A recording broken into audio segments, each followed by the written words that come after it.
We guide you through how to change your name on Facebook using a desktop, laptop, or PC in just a few simple steps.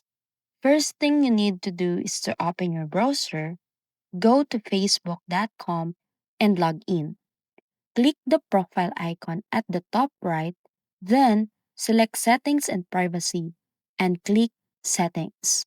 On the left side, choose General under Account Settings, then click Name. Now, type your new first name, middle name, and the last name exactly how you want it to appear.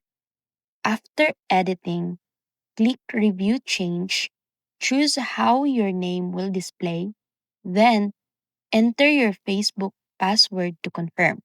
And finally, click Save Changes and your Facebook name will update. Just remember, you can only change it every 60 days.